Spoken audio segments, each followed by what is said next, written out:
Welcome back to episode 309 of the Guy and Guns podcast. I'm your host, Troy. And I'm your other host, Doug. We use this podcast to talk about guy guns and the responsible Christian gun owners' interest. On this week's show, we were speaking with Brad Allen, founder and president of Elite Calls. He'll be on with us just a moment. First, we want to thank our bandwidth sponsors, Firearms Radio Network. If you've not checked out other shows at the Firearms Radio Network, please do. There are a multitude of other shows out there. We appreciate their support and them putting our shows out there for you guys. Also want to thank Primary Arms. Primary Arms seeks to provide the best shopping experience for everything firearms with over 13,000 products.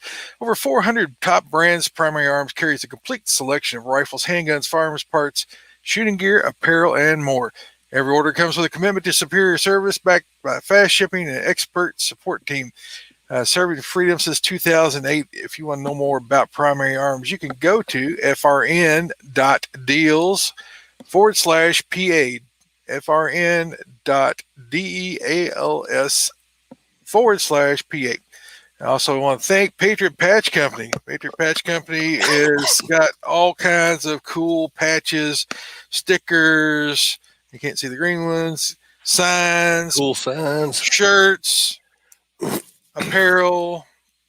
I mean, bukus and stuff. If you've not checked out Patriot Patch Company, go over to patriotpatch.co.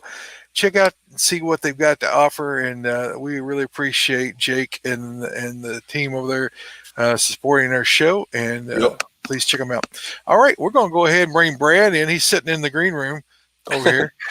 The green room. Backstage. Welcome to the show, Brad. Glad to have you with us tonight. Thanks for coming on. Thanks for having me, man. Well, Brad, Doug the Duck is the best guy to talk. Lead this off because he's a duck hunter. I'm not. So far away, Doug. So tonight we have Brad Allen with us. He is a 3-time world champion duck calling champion, and he won championship in 2010, 2012, and back-to-back in 2013.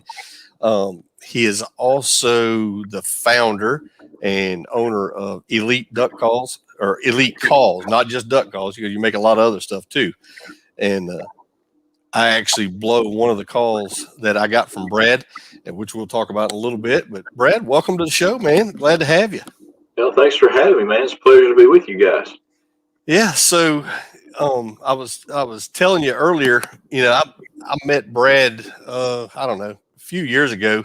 You were behind the counter, I think, right after you started making calls, and you were down at Max Prairie Wing, and you had your calls out. This is the first time I got to meet you and talk to you. And when you're learning how to blow a duck call, if you can talk to a world champion and even a 3-time world champion, you do. And if he gives you lessons or pointers or tells you something to do, you listen to that too. So I did, and so it was a good time. And then I also got to meet you up at you were at the NRA in Atlanta, right? I think it's one you were at. Yeah. And that's where I was able to buy buy my first call from Elite Calls. So tell us, man, how's the calling business going?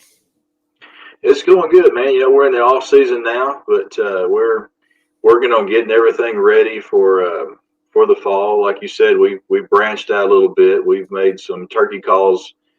This spring, we started out made 2 different types of friction calls for turkey. The first time we've ever done that. Last year, we started making some deer grunts, some buck grunts, and so we actually started the production on that today. So we're going to try to get those done first, and then we'll jump head and shoulders into the duck and goose calls and try to get stocked up for the winter. I hear you. I'll have to see what you put out. I've been seeing on your face because I follow you on Facebook and stuff too. And I've been seeing a lot of big birds being killed, and they put the Elite Call right next to them and sending you pictures. So that's pretty cool. So they work too. Yeah, it's awesome. That's one of the fun things. I remember when we started making calls, that was like, it's hard to describe the feeling. You make a call and you try to make something good, and then when the first time someone sends you a picture where they're out hunting and using something, the call that you made. I still remember that from when I first got started. That's a really cool thing. I love getting pictures from our customers and showing us what they're getting in the woods with our, out in the field with our products. It's it's a cool thing. The funny thing, when I first started making calls, the season is in, of course, up north before it is down south. I'm getting Right. pictures of guys killing ducks with my duck call, and I hadn't even got to duck hunt with my own call yet. So, but it was still a lot of fun to see that when it happened. So tell us a little bit. I know you're from Arkansas, so that's pretty much bred into everybody in Arkansas goes duck hunting somewhere, sometime. So how did you get started? Well, started with my father. He took me the first time when I was 6 years old. He would take me on the warmer days when he thought I could tolerate it. And so started hunting with him. My dad was a farmer, so the winter was, the time that he had off. He worked, his farm was like an hour away from where we lived. And so when I was younger, I didn't get to see much of him. He had to go in early and got home late, and I didn't get to spend a lot of time with him. So I really loved the winter when he was home all the time, and I got to spend time with my dad. And so he took me duck hunting, and I think I fell in love with duck hunting so much because of that. I got getting to spend time with him. That's what it was all about. So that's cool. So you start, when did you start doing competition calling? I went to my first contest to watch. My dad took me there. We went hunting, and he said he wanted to take me to see this festival in Stuttgart. So we hunted that morning and went in 1988. And every year we would go. It was like a father-son trip that we would do every day right before Thanksgiving, or excuse me, right after Thanksgiving. And I went. I didn't even think about competing. I knew, listening to those guys blow duck call, I could not compete with these guys. They were a lot better than I was. So I wasn't going to compete. And I went to college. And while I was in college, I did some guiding I would come in on Christmas break and things like that. And I did a little guiding for a guy that was a world champion caller, and kind of piqued my interest. And I decided, when I graduate, because if I start practicing now, I'm gonna get evicted from my apartment there in college. But I thought, as soon as I get my degree and get out, I'm gonna dip a toe here and try this and see if I can do it. So I actually started competing in, I guess it would have been 1998, first time I stepped on the stage. Nice. So you and I share a little bit, because you started out calling with, well, not necessarily started out calling, but competition calling. Mm-hmm. You won all three of your worlds with R&T calls, and I blow a lot of those. And we were talking earlier before the show started, how Butch, helped you along and taught you stuff. And he did the same for me. And we were talking about it earlier. I've talked about it on the show.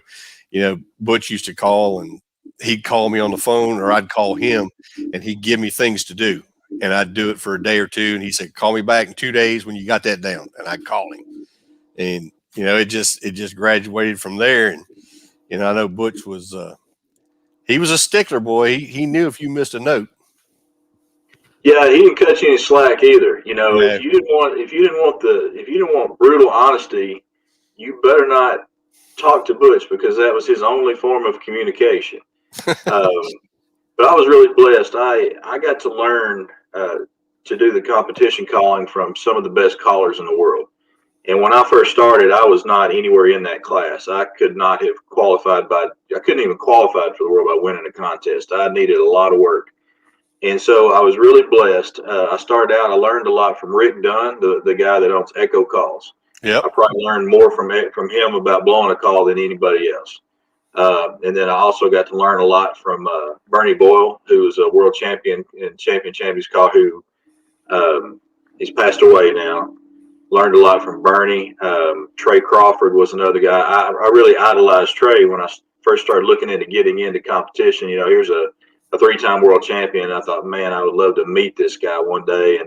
And luckily got to be friends with him, and he helped me along the way a lot. And then, as I got closer to actually winning, I got to know Butch. Butch made me a call, and I got a lot of training from him and advice from him. So I always tell people, if you got taught by the same people that I got taught by and you didn't win the world, you're pretty sorry. You better, with guys like that helping you, you can't really miss. Yeah, he's helped a lot of people, and I know down in Stuttgart it's big during the Wings Over the Prairie Festival, and when they start out the first part of the festival, they have the kids camp, and Butch, man, they ain't no telling how many kids Butch has taught how to blow a duck call. Yeah, and that was the thing. Butch was an odd guy. You talk about him kind of being a crotchety guy. He really was, and I always laughed about it because I said, Butch hated adults and loved children. Yep. And most guys that are kind of cranky guys like that, they don't have the patience for kids. But Butch had a soft spot for them. And kids loved Butch. When I was a kid, if someone talked to me the way Butch talked to them, it scared me to death. But for some reason, kids were really drawn to Butch, and he had a soft spot for them. And I've seen he just had such a big heart. He had a heart transplant before he actually passed. Yep. But he definitely had a heart for kids, and he loved them. I've seen him help those kids. He was real involved with baseball, the youth baseball at Stuttgart. He coached a lot of those kids in baseball. He really loved them. I've seen him. There's no telling how many calls he gave away to kids, just to help them. He was really, really a great guy. One of those things you look back, and I'm truly honored to have got to spend that time with Butch and get to know him the way I did. He's really something. Yeah, I've had people ask me, it's like, well, how'd you get Butch to teach you how to call? He said, did you know him? I'm like, no. I said, I just called R&T one day and ordered a call and told him what I was trying to do. And Butch got on the phone and talked to me. I said, next thing you know, he's calling me every 2 or 3 days, or I call him. And, he helped out tremendous. The very first time I blew the call and was doing it, and he told me, he said, some people just ain't meant to call. Ain't meant to blow a duck call. I was like, come on, Butch. Now I said, give me a little bit of a chance. I said, I promise I'll work hard. And he's like, all right. So he gave me, how he does you. He give you a string of stuff to practice. He said, do this. He said, do it 100 times and call me back when you can do it and not miss a note. And I called him back, and he said, there might be hope for you after all. So that's how I got my start. And I love doing it. And like I said, anybody that's a duck hunter, if you get the opportunity to talk to a guy like Butch or you or Jim Ronquist down there, I've talked to Jim a bunch of times, and he had to show me how to blow the Mondo call when I first bought it, because I would just see stars trying to blow on it too hard and not doing it right. And after R&T had burned, they had their little shop in the back there, and I went back there in Jim's trailer, and he was putting a bunch of them together, and he showed me how to blow that thing for about 30 minutes. I finally got it figured out. So, but that's what I like about the elite calls. You don't have to put that kind of pressure into them. They're a little easier to blow. You're blowing a cut down style call when you're blowing the Mondo, and we actually do make a cut down call. So I've got one that can really tax your lungs as well. We make a model like that. So we do cut downs as well. We make a big variety. If it's type of call that you like, we try to carry it. So I have a cache. So which one is your cut down call? The Butcher. The Butcher. Mm-hmm. And we have a standard barrel and a short barrel. For guys like us that don't want to have to work that hard blowing a cut down call, the short barrel is a little bit easier to operate, a little bit more responsive, takes a little less air. So if we get you started on something like that, we'll start with that short barrel Butcher. I have the full size Mondo, and then I have the light, and I have another one that's got Jim's signature on it and some other stuff. But once you figure it out and learn how to blow it, you can do it. It's not hard then once you figure it out. And like I said, if you get a world champion sitting there showing you how to do it, if you can't do it with them helping you, there's something wrong. So it's all about the technique. It is. So you got into call making after you won your third world. Actually, after I won my second.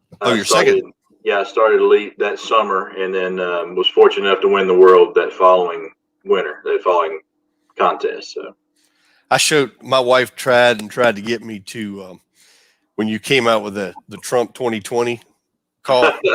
Yeah. And my wife she was a Trump fan from like there was no other, and she saw that call. She's like, you need to buy that one. I said, well, I'm guiding, so I'm blowing that out in a call. I said, there's a chance there might be a Democrat out there, so I might want. You want to get shot? Yeah, I don't want to get shot. They got guns and everything else.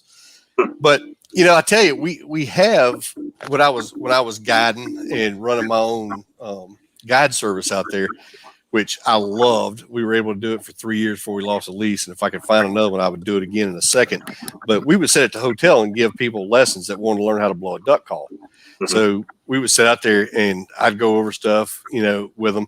But one of the first things I told them to do was go out and watch your video, The Art of Flight Control. Mm-hmm. And I can't tell you how many times I have watched it myself. And I go back and practice it and do something else. And that is just an awesome video.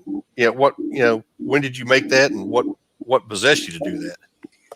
Well, thank you. First of all,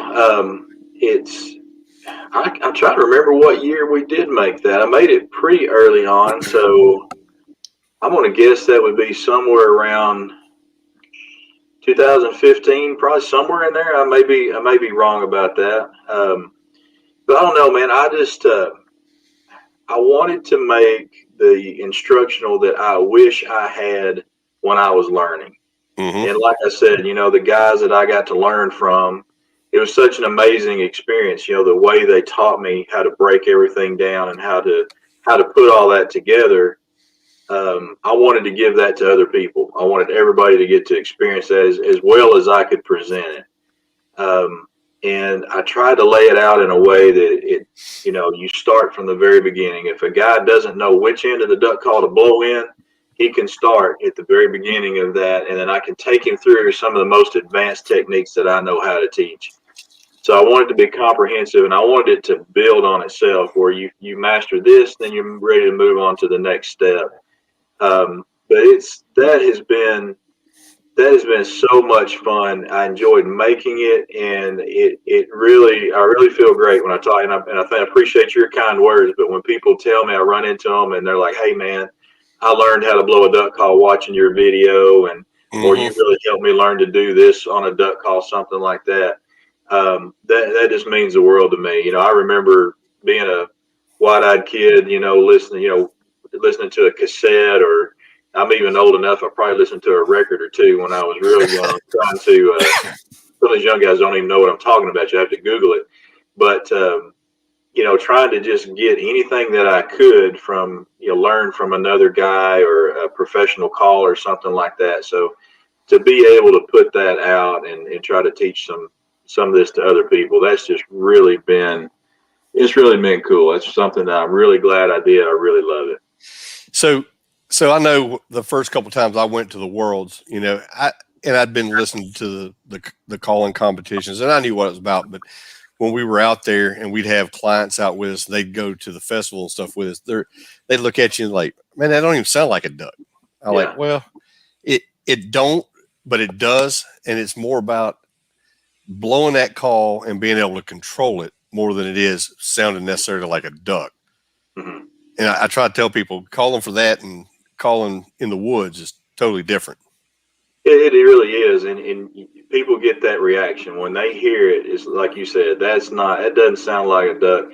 And it always makes me mad when I hear people say, "Man, if that guy was blowing a duck, he couldn't even blow a duck call in my blind. We told him to put it up, and it's like, look, it's all about learning to master a call, control a call, push it to its absolute limits. Mm-hmm. And trust me, a good competition caller knows how to blow a duck call in the field or in the woods. We're not out there ringing these calls like that. Duck calls competitions really got a bad name. We have some guys from Louisiana that are really good at growing facial hair that have been really tough on us. Really talking a lot about how we don't know what we're doing. That's not how you blow a duck call. And but I promise you, we do understand how to blow a duck call. Oh, yes. And there are some competitions that are, like some has been nicknamed meat calling or hunting style calling or live duck calling that are more realistic, more like what you would do actually in the blind. So there are other forms of competition like that. And those are I enjoy doing those, and those are a lot of fun and fun to listen to. Yeah, I try to tell guys, I'm like you. These guys can blow a duck call, and they can blow one very well in the blind. And it's the competition. You got a routine. You're just following it. You're doing your routine. You're trying not to miss a note, because if you got Butch sitting back there judging, or some of these other guys, and Butch especially, if he heard you, if you missed one note, he knew it, man. And it's over. It was over. were done. But you go into blind, and I try to tell guys when we were guiding and stuff, I'm like, you got to watch what the ducks are doing, and you call to that, how they react and that kind of stuff. So got to learn to read the birds. That is the most important thing. And if you've duck hunted much, we've heard live ducks that to our ears don't sound good. If your buddy sounded like that live duck, you would tell him put his call in his pocket and don't get it out again. Yet here's the gold standard. Here's the live duck in front of us. They all have different voices, and some of them are really it's really shocking to hear one that just sounds bad. So to me, when you call, that you don't overcall, and when you hit them, when you just shut up, let them come in, your presentation and when you call is a lot more important than how you sound. So learning to read those birds, that is what separates a mediocre caller from a good one. Is learning to read those birds, read their reactions, know when to hit them, know when to shut up. I always tell people that calling ducks is kind of like a marriage. If that bird is doing exactly what you want it to do, or if your wife is doing exactly what you want her to do, just shut up and let it happen. So that's one of the big things. Guys make the mistake of not reading the birds properly and trying to overcall to them, and sometimes just being quiet and letting them finish. That's the best way to do it. A lot of time, less calling is better calling. Even with turkey calling, it's the same thing. Sometimes less is best. Exactly. But, we get guys in the blind. They're like, "Oh man, can you? Why ain't you blowing like they do in the worlds and stuff?" I'm like, "Why do I want to blow it like that?" That's because we want to kill ducks. Yeah, we want to kill. I'm trying to get you to kill ducks. But we have a good time, man. I love it, and I know duck hunting is a passion for you, just like it is for me. And until you duck hunt, I got one of my buddies is over on YouTube right now watching, and we have a chat window where people can chat with us and stuff.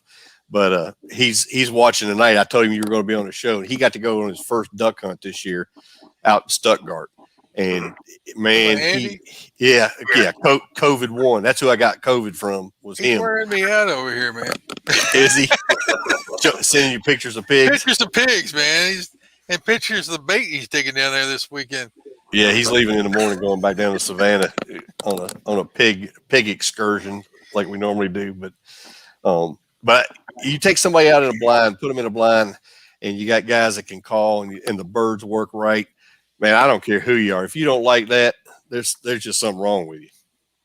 Absolutely, man. That's the thing about hunting. That's what got me addicted to duck hunting, was that calling aspect and watching those birds. You hit that bird with the right call. You see him lock those wings. You watch that lead bird bring the rest of them into you. Shooting them, that's just a bonus. I just love watching the acrobatics of them. I mean, it's just gorgeous, being out there and watching those birds in the air. That's what it's all about. It is, and you can get in the blind and you can keep your voice down, but it ain't like deer hunting. You can talk, you can cut up, but when you start blowing a call, it's time to be quiet, quit moving for a minute, get them in, shoot them. But I'm like you. A lot of times I didn't even shoot when we were guiding and stuff, or even hunting. I have more fun calling. And I have a black lab that I trained myself. She was my first lab I've ever had, and she's gonna be 10 years old this year. And I just love watching her work. I can send her. Is she gonna win field trials? No, because I trained her. Her flaws are the ones that I didn't teach her. It's not because of her ability, I promise you. But she'll go out and pick up 10 out of 10 ducks that hit the water and never complain, come back. I love calling and watching them, and when the guys are shooting, as long as they can shoot and hit something, because she gets pretty annoyed when a big flock comes in and they don't put nothing on the water. She just kind of look back at me like gets a dirty look from the dog when you miss. Was a video game duck hunt, with the laugh at you when you missed? It's kind of like that. I got one of my other buddies is over on our Facebook. He's messaging me, and he said if you shoot at that lead bird, you'll get yelled at. And I'm like, yeah, you do. I always tell the story. First time we were out, we were down there hunting, and this big bunch of ducks came around. There's probably 25 or 30 of them, and they came around the blind. They hooked around behind the trees behind us, and me and the guy that was calling with me were looking up at them. And you know how there's always one bird that'll break out of that group and come down first, Right? And I see him. He's sitting there, and that duck come over the top of the trees, and the other ones were coming around the end. And I see him. He starts raising up, and that gun. I like. I said, "Sit down." He's like, "What? It's duck." I'm like, "Stop! Don't move." By the time 25 dropped in, I'm like, "Now shoot them." And I always tell everybody, they get antsy like that. They get the happy butt and start dancing around. You see them on that seat, start moving. Yeah, that one that breaks off comes in early. He causes problems every time. Every time somebody's going to shoot at him, unless you tell them, like, don't shoot that first bird. Let him hit the water. And I have a hard time letting them land on the water too. But I like shooting them just as much as everybody else does. But it's so much fun, man. So you got a podcast too that you started doing a little bit last year, and I think you're fixing to start that back up too, right? Yeah, we're planning to start it back up in June, hopefully. We did a podcast last year, Outdoor Asylum with Brad Allen was the name of it, and really had a great time doing it.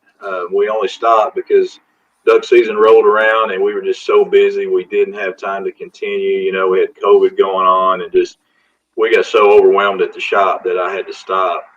But we're going to crank it back up in June. And invite anybody, if you enjoy the podcast like you guys are doing, I think you'll like what we're putting out, and we're going to try to put a little bit more of a spin on it from, a little bit more of putting our faith in mixing it in with the talk in the outdoors, similar to what you guys do, and try to go take it that route a little bit. And like I said, we'll start that back up in early June, and love for you guys to watch it. Give me some feedback, and any of your listeners would like to join us as well.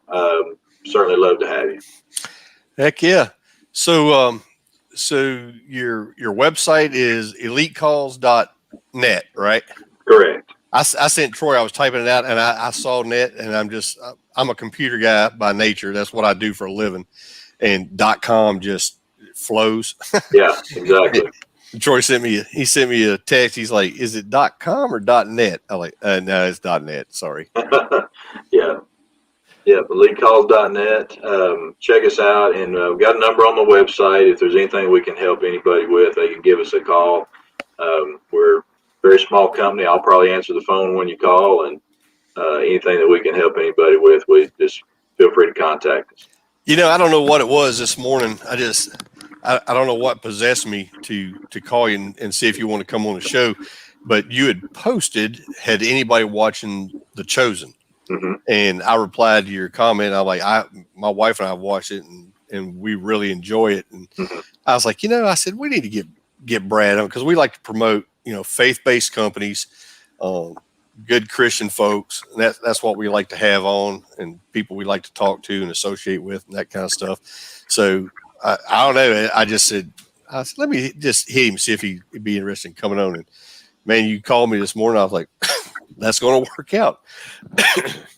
Sorry. Yeah, well, I appreciate you calling. And, it was kind of a similar thing for me when I saw your text and you talking about you had a faith-based podcast. We've just been talking about getting our podcast started and how we wanted to make it a more faith-based podcast. So I was really, when I saw it, I thought, wow, that's really cool. So I wanted to call you back and visit with you about that.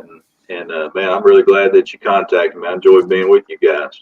It's funny how God works and puts people together, man, that are like-minded and faith-based. So mm-hmm. That's pretty awesome stuff. Troy, jump in here, man. I didn't mean to cut you out. Oh, that's all right. I mean, you guys are the experts. I'm just back here listening to the rest of them. Troy didn't want to talk to me. He's over there texting people about hog hunting, man. He doesn't care. He's not I don't speak that duck language. I don't quack like you guys. Well, I promise you, if you watch The Art of Flight Control and get an elite call, you'll be able to blow one. Is there any kind of a hog call or anything? Can I do like the art of pig squealing or anything like that we can throw in? I'm from Arkansas. We call the hogs all the time. We're calling the Razorbacks. Well, there you go. I don't know. It doesn't work. Georgia always beats us. but we try anyway. I don't know if you could turn a buck call and a grunt call into like a pig snort or something. I don't know. Maybe. Yeah, we one of the boys or Andy that we hunt with down there and stuff. We got a little side crew that we all hunt together. We call it Squeal Team 6. I like that. So we have a good time. We have a good time pretty much everywhere we go. But like I said, if I could move to Stuttgart today, I would probably do it. If I could find a computer job out there and do something and hunt on the side, man, there ain't no place prettier in the country than down there on that river. Come on down. I'm not far from Stuttgart, and I'm always needing help here in the shop. So come on down. Hey, where do you live at down there? You're up toward the Cache somewhere, right? Yeah, I grew up hunting on the Cache, and I've kind of linked Cache River with us. We even do some duck calls where we take some freshwater mussel shell out of Cache River and do some inlay into some calls. We started doing some of that last year. So, but where I'm living now is around Searcy, and I'm about an hour or so back from where I grew up, and I still go back there and do a lot of hunting. But Searcy is we're about an hour and a half from Stuttgart, a little bit closer to Little Rock. Okay, all right. Well, let me see here. The website's elitecalls.net. Yes. And Brad, we appreciate you coming on and talking with us tonight. And anytime you want to come on, man, you put out a new call or something, you want to promote it. We got a lot of duck hunters that watch the show. And, man, I could talk duck hunting all night. So I could too, man. And listen, I really appreciate you guys having me on. I'm honored that you invited me. And you gotta return the favor though. When I get our podcast going, I want to be able to have you guys on. So you owe me one. We can do it, man. All right. I've been trying to get Troy into duck hunting, and you've never been duck hunting, right, Troy? No, never been duck hunting. I've been upland bird hunting. It's about as close as I could get. I've been trying to get him to get in a duck blind. I tell everybody, I was like, if you don't want to spend money and have a good time, don't go duck hunting that first time, because after the first time I went, I bought a duck boat, a lab, and all kinds of stuff. So I was hooked. ATV. Well, stay after him. Just keep insulting his manhood until he decides to come and do a little duck hunting, and bring him on out here. I sure will, man. Well, Brad, it was good having you on, and we appreciate you taking time out of your schedule, making calls, and coming on and talking with us tonight. You bet, man. Appreciate it, guys. My pleasure. All right, you have a good night now. You too. Bye.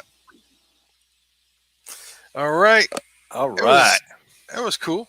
I look forward to hearing his podcast. Yeah. We'll have to post it up when he gets the shows up.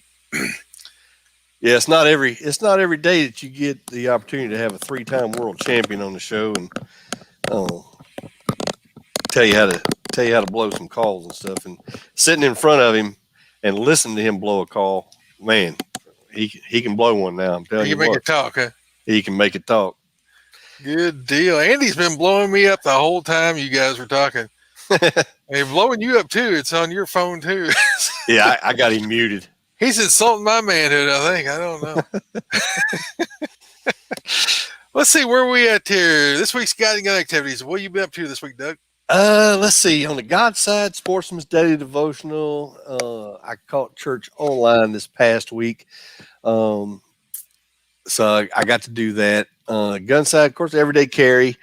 I've been working in a garden a bunch, man. I got a garden going on right now, so it's looking good. I was actually out there a while ago staking some beans up and putting some runners for my Kentucky Wonder Green beans to climb There up. you go.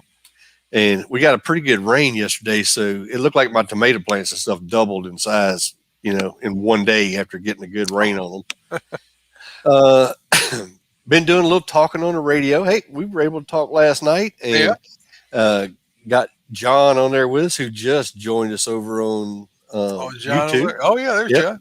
Yep, John's over on YouTube with us now. But I got to talk to him for the first time, and that was fun. Having a good time on that. Let's see. I've been watching my cameras. I got a camera out on some new property that I got permission to hunt on. The guy told me he had a bunch of hogs coming in, and he's got as far as I can tell, now he could have some in a different spot, but where he told me to hunt, he's got a hog coming in, but he's about a 275, 300-pound boar. And, but the joker comes in at 4 o'clock in the morning, like clockwork. And during the week, I can't get out there and try to kill him during the week. And then on the weekend, it seems like he goes dormant, and I don't see him for a day or two. And then all of a sudden, 4 o'clock, he's back on camera. But he's going early and go in before work. Yeah, that makes for a long day when you're this old. But I will get him. I'm going to get him. Hey, getting ready for next weekend, man. We're going to have fun next weekend. Yeah, I hope so. We're going to get to shoot a lot of ammo up at Iraqi Vet 8888 shoot on the machine gun shoot. We get to shoot a lot of go fast stuff and ammo that ain't ours. So you can't complain there. That's always a good time, man. Yeah, I enjoy it. I enjoy, getting to see all of our buddies that we don't get to see through most of the year. Yeah, it's like going to SHOT Show or NRA. It's a good time to get together and catch up. Yep. This week we have been in Georgia dealing with a gas shortage, and it's not necessarily a gas shortage. We got gas. It's a panic. It's a panic. People are pulling up with trailers, with 50-gallon drums, and my son-in-law works for a gas company down here that is fed by Colonial. They're fed by that pipeline. And there's another pipeline that's here in Warner Robins that comes through too that was not affected. So they do most of your convenience stores and any place that sells gas for cars and stuff. He does. My son-in-law, what they get a lot of is the ethanol gas and diesel. They get that.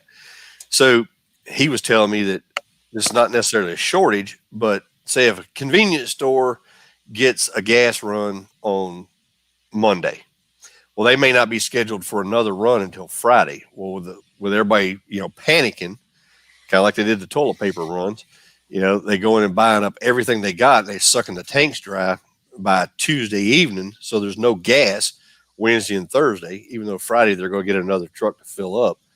So it's just crazy. I ain't gonna lie. I went and filled mine up when he told me that pipeline went down and they hadn't got any. I went ahead and filled up before the price was going to gouge and go up, which it did, like we figured it would. But hopefully they got it. I heard they got it back up and running yesterday. So hopefully we'll be getting back to a little bit of normalcy. I saw a video. There was a woman filling up grocery bags with gas, tying them off. At least you're double bagging them, but like, whoa, that's a good way to die right there. So one thing I thought was kind of ironic, Biden kills the Keystone Pipeline. Pipelines are bad for the ecosystem, but it takes 10,000 tanker trucks to run what they were pushing through the gas line daily. So how much carbon and all that stuff is a semi pushing versus just running some gas down the line? Well, it's all about, if you understand that the Democrats are the party of destroy America, it makes sense. So I'll just throw that out there. If you didn't understand that before and voted for Biden, you should start understanding it soon, because it seems like that's what they're trying to do. I thought it was funny. He did his little press briefing today bragging, about his accomplishments that Trump did before he got there. And, when Trump left office, there had been 400,000 COVID deaths. And everybody on the Democrat side called Trump a murderer. 400,000. 400,000. Yeah, but I don't believe that. Well, I mean, that's what they're chalking up to COVID. Yeah, that's comorbidity, and of course they had a sniffle, so we're going to call it COVID. And no flu. They tested positive and died in a motorcycle wreck on the way home, but that was COVID related. So, well, the benefit was that if they died of COVID, then they got they got diagnosed with COVID, they got 13,000. If they died after being put on a ventilator, they got like 30,000. Yep. Wasn't it like it? 27, 30,000, something like that? Mm-hmm. So there's an incentive to stick people on ventilators that probably would have lived if they just given them some, what was it, chloroquine or whatever, Yeah, hydrochloroquine. hydrochloroquine. They gave them that when they got diagnosed. They probably, or at least some vitamin D.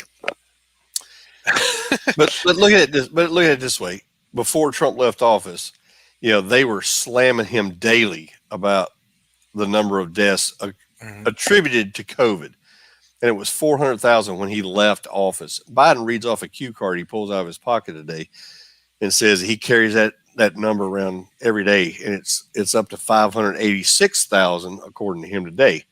So he's been in office 114 days, and he's had 186,000 people die since he took office.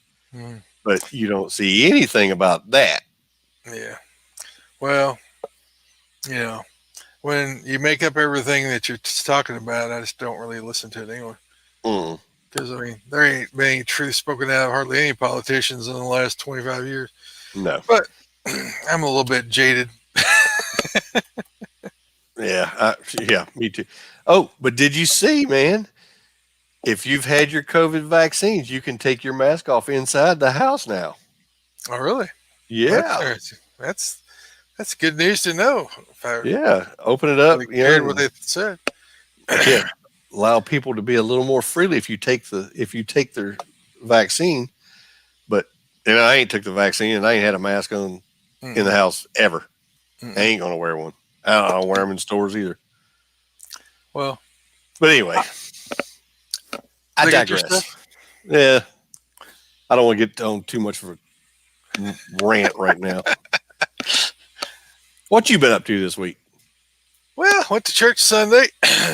Me and the whole family, except for Daphne. She got in, had to work late, and got in late and was wore out. And she had a final paper for this semester was due, so she got that knocked out Sunday night, and so she was not able to go with us. But we all got to go worship live. That was good instead of being in the security room.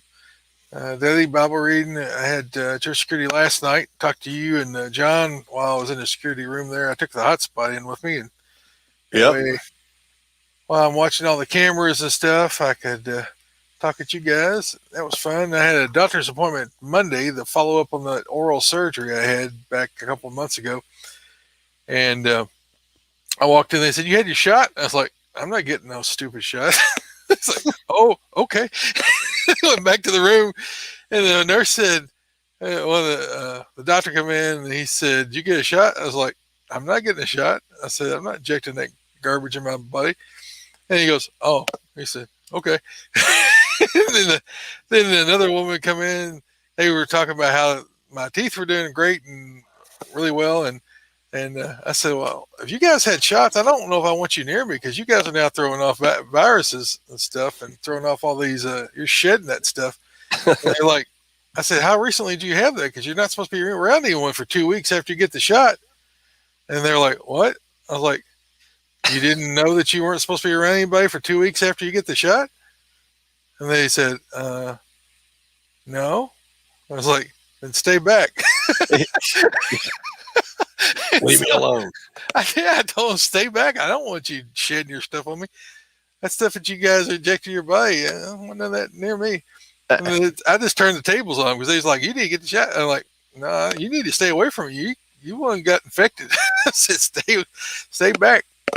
I said, "You should have told me you haven't been, you're supposed to quarantine yourself for 2 weeks after getting the shot." They're like, well, I guess we're look into that. Jeez. Hey. Okay. But that was, that. But it was a good report. Everything's great. Everything looks like I'm gonna get to keep all my teeth. They were nice, really excited, and I was excited, except for I didn't want them touching me. Then let's see what else. Did the hot spotting. Did some nets. Did quite a few nets this last week on the ham side. On the gun side, really didn't do a whole lot on guns. I'm trying to think of what I did do on guns. Not much. I haven't done so little with guns lately. I mean, I clean them and stuff like that. Hunt, but we're going to make up for it next weekend. Yep. I got a new battery in from Thermion. I got the APS-3 battery, the longer extended battery. I found Cool. one. I found it said that they had two. They said they had more than two. I ordered two, and guy said, "Hey, I only got one. You want it?" It's like, "Yeah, I'll take it." And so you got any APS-2s? He goes, "No." So I got one in. It's on the charger over there. It just got finished charging, so it's ready to go. Well, you got the extended cap for it, so Yeah. So let's see what else to do. I ordered a antenna for my 991A. I ordered an MFJ 2010. It does 40, 20, 10, and 6 meters. So that covers most of the high traffic stuff for day and evening. So and it's portable too. So I can QRP it. I can take it with me with my 911 if I go the camper somewhere and set up. So then I'm going to have to try to talk the wife into let me have some kind of a hex beam or something like that. We'll see. That's probably down the road because those things aren't cheap. Let's see. EDC. Tonight I am actually carrying my Glock 20. So what? carrying my Gen 1 Glock 20 I bought when they first came out with the 10 millimeters. That bad boy has got bear loads in it. It's got hard what is it, hard cast lead loads, hot. I think they're like 1,400 feet per second, 1,450, something like that, and 220 grain hard cast lead. So Bring her out of retirement. I wear it around here on the farm some. Of course, I wore it down there when I was pig hunting. I thought, well, that'd be a good thing to be packing around down there. Reliable, bust through anything. Yep. So, carrying that, of course, carrying my crossbreed Super Tuck. Got Student of the Gun Enhanced Lifesaver Pack. And I got a Soft T Tourniquet. And I got my ET2 Defender and the Microtech SOCOM. What are you carrying tonight? Oh, let's see. On the knife side, I got the Spartan Auto Knife with the Damascus steel blade in it, which I like. And on the gun side, of course, I got the old faithful, my Glock 19, All right. with Student of the Gun night vision sights on it, which I love. And if you're, like I said, if you're looking for some bright sights, man, check them boys out. They got some good stuff over there, and they sell the tool, the armor's tool for a Glock, so you can put them on yourself. It's easy to do, and you won't be disappointed. I promise you. And that is it for me, man. You got a joke for us tonight? I do got a joke. So this is a marriage joke because this is, I guess, in honor of my daughter and future son-in-law finally decided to break down, and he popped the question and she said yes. So a young couple came into a church office to fill out their pre-marriage questionnaire form. The young man, who had never talked to the pastor before, was quite nervous, and the pastor tried to put him at ease. When they came to the question, "Are you entering into this marriage of your own free will?" There was a long pause. Finally, the girl looked over at him and tapped him and said, "Just put yes." Yes, you are. Sounds pretty much what you expect. Yep. On this day in history, in 1989, approximately 2,000 students began a hunger strike in Tiananmen Square, China. Long after that, they brought in tanks and started killing them. But Yep. just remember when you ask for communism, what you're actually looking at. You're looking at the barrel of a tank. Have people turn you into a slave of the state. See, Bible verse tonight, it's Ephesians 6, 1 through 4. Pop that up there where you guys can see it. Children and parents. Children, obey your parents in the Lord, for this is right. Honor your father and mother. This is the first commandment with a promise that it may go well with you, that you may live long in the land. Fathers, do not provoke your children to anger, but bring them up in the discipline and instruction of the Lord. So why in the world did I pick that Bible verse tonight? Well, we are children of God if we are believers. And so this applies to not only our children or our relationship to our parents. Uh, there are many things that my parents do that I don't like that affect me. But, you know, at some point I had to learn that, and I had to, as an adult, I'm talking about as a older adult, I had to learn that my parents aren't going to change. And if I want a relationship with them, then I have to be obedient and I have to honor them and I have to do things. And so, you know, some people have really great relationships with their family. Some people have hard relationships. I have a great relationship with my mom and dad. It's just a matter that sometimes they know how to get on your nerves, you know? Well, No. the same thing applies to you and your children. So when you are looking at that, my kids has told me, do you, do you not, like your mom and dad and stuff? Because sometimes I'll say things about them being upset, and they're like, no, I love my parents. It's just that sometimes, they do things like I don't always appreciate that they think is should be done or they think is right. And so, but Yep. in hindsight, a lot of times I find out, hey, they were right. I should have probably done this or that, and I should have listened, and I shouldn't have been so rude about it. And if my mom's listening, that doesn't mean you're always right. But the point is that we're called to be obedient to our parents. In the same way, we're called to be obedient to God, right? We're supposed to be obedient to what He's told us. And what He's told us is in the scriptures. And a lot of times we don't like what's in the scriptures. A lot of times we won't read certain Bible passages because, man, that right hits us right between the eyes, right? It's like, oh, man, that I don't like that because I like doing this thing that I'm doing. And the Bible says I'm supposed to, not do that. Jesus says, if you love me, you'll follow my commandments. Well, so we need to realize that when we're not in obedience to our parents or when we're not in obedience to the scripture that God has given us about how we're supposed to react, we're in rebellion. We're rebelling against God. And we're told not to rebel against our parents. We're told not to rebel against God. And there's a promise in here that we will have long life if we are obedient. So you can infer that we will have shorter life if we aren't.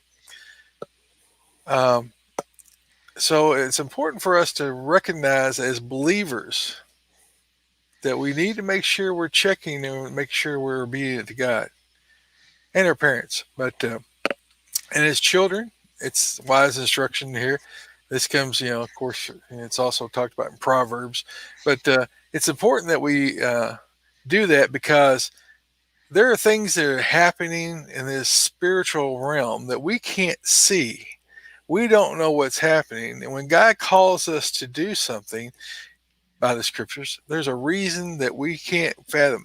Just like when we tell our children, hey, don't go out the door because we know that there's traffic out there or something, they step outside, they get run over.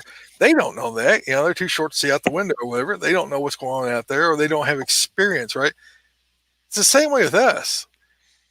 In God's eyes, we're still children, right? We're Yep. still not knowing. We don't have the eyes, we don't have the experience that God has. And the rules that He gives us is not to hurt us. It's because He loves us, He gives us these rules. It's because He loves us, He gives us these commandments of how we should do things and what we should say and how we should interact. So it's important for us, even as an older adult, even in our 50s, as Doug and I are, or whatever age you are, you're never too old to know everything God knows, right? And Yep. so it's important that even as we get older, that we need to make sure we're being obedient to God. And even when we think, oh well, we can get by with it, because the world will always tell you to compromise, right? This world is ruled by the devil, and he's always going to say, well, you don't have to follow all the rules, right? You could eat this apple; it's not going to kill you. Surely it won't kill you. There's always this attempt to compromise, to bend the rules, but we're called to be holy. We're called to be set apart. We're called to be salt and light in this dark world, and so it's not easy.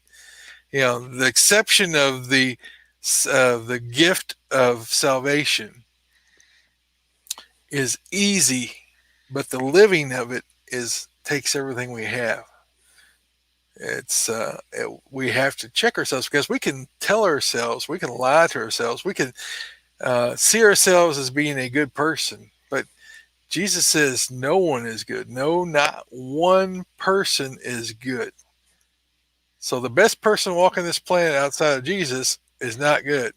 Not good enough to get into heaven, not good enough to be accepted by God, because we're all have these faults, right? That God will not accept us apart from the gift of salvation, the blood anointing over us that allows us to be accepted by the Father. And so check yourself and make sure that you are being a good example, because I've had to, say, well, I shouldn't have done that, or I shouldn't have said this, because my children see how I interact with my parents, and then so they're going to emulate how I treat my parents. They're probably going to treat me, right? So it's probably in your own best interest that you set a good example. And I've had to check myself on that, because sometimes I get I don't give a good example. I'll put it that way. So Ephesians 6:1-4, Bible verse for the night. And if you guys want to know more about that, you can find it in the Bible, and you can read right there. And hope that was useful for you guys tonight. We've already had our talk about with Brad, and so we're on to talking about a few of our sponsors and the Armed Citizen. Man, it's getting late. We're going to wrap this puppy up. It is. So again, remember Primary Arms. You can check those guys out at frn.deals/PA, and then you can buy stickers like these back behind us, and we have a Subscribestar account at subscribestar.com/God, GOD and AND GUNS. We thank you for all those guys over there donating on Subscribestar. Also, we can help us out by, you get the rest of them. All right. PowerTac lights. Hey, if you're looking, you've heard us talk about it, if you're looking for a bright light for your, hey, there's Troy's light. A box. For his headlamp for the box for his next hog hunting excursion. He actually got to see how bright my headlamp was. Yeah, I still got some spots I can't see. I have to turn my head. Yep, that thing was bright, and I only had it on medium.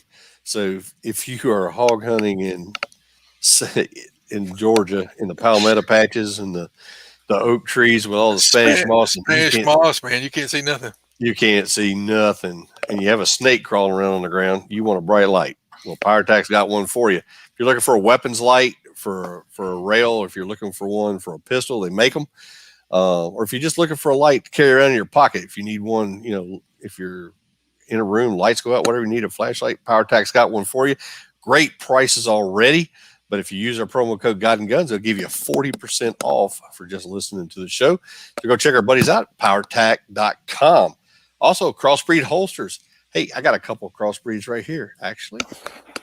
There's a couple. I'm sure Troy probably has a box full. One. He's wearing one. Got a box full under the desk. I don't know about Are we carrying a Super Tuck Deluxe? Oh, there's an Ojai. I just showed you the drop slide and the Freedom Carry. But pretty much whatever you're carrying, Crossbreed makes a holster for it. If you got it in your vehicle, your wife got one in her purse, or if you got one in your truck, Crossbreed makes a holster. Go check our buddies out at crossbreedholsters.com. Use the promo code G&G. Get 10% discount for listening to the show. Also, Axelson Tactical. Hey, you've heard us talk about them. Troy's got one. I got one. They are super accurate rifles. Yep. They make battle rifles. They make ARs, the AR-10s. They got bolt guns. They do custom work on pistols. If you want a high-performance gun, go check our buddies out at AxelsonUSA.com. Use the promo code God and Guns, and they'll give you 10% also. And last but not least, our affiliate link with Palmetto State Armory. We don't have a promo code for that, but if you use our link, anything you buy from Palmetto State, they send us a little love back. So go check them out at palmettostatearmory.com. Armed Citizen of the Week. I apologize for coughing, man, but you need me to read that for you? If you want to read it, we got pecan trees blooming down here right now, and they are killing me. All right, I'll read. An armed citizen in Fresno, California, defended her husband from an armed assailant in a parking lot on May 4th, 2021. The incident began that Tuesday night when a man approached the couple's vehicle in a parking lot. An argument ensued, during which the husband got out of his car, and at that point, the man produced a knife and attempted to stab the husband, who quickly tried to get out of range. The wife grabbed a pistol and got out of the car in fear for her husband's life, and she fired once at the attacker, striking him in the neck. The attacker survived, but was taken to the local hospital in critical condition. The couple has cooperated with authorities, and no charges are expected against them in the incident. That comes from abc30.com, Fresno, California, 5/5/21. Wow. Of course, that is in California, so they can probably expect some charges, even if they were in the right. It depends, I guess. Depends on the prosecutor, what they want to make an example or not. Exactly. All right. Well, we're going to wrap this puppy up. We're getting into the 10 hour time here on the East Coast. So, you whistling me? No. We're at 10 o'clock. Send your feedback to Troy at GuyandGunsPodcast.com or Doug at GuyandGunsPodcast.com. Please tell your friends about us. Leave us an iTunes review. Like us on Facebook at Facebook.com/GuyandGunsPodcast. If you're watching live, please give us a thumbs up. If you're watching on replay, give us a thumbs up, please. Share this video. We would really appreciate it. You can find us on Instagram. We have a Wimkin page over there. Got a Guy and Guns page, personal page. We've got a Rumble account. We've got a MeWe account. MeWe is pretty active. It's more all the time. Website is GuyandGunsPodcast.com. So until next time, Doug, have a blessed week. And keep your guns close, but keep your Bible closer. Good night, y'all. Thank you very much for joining us. We appreciate all the support and all the kind comments. Have a good night, everybody.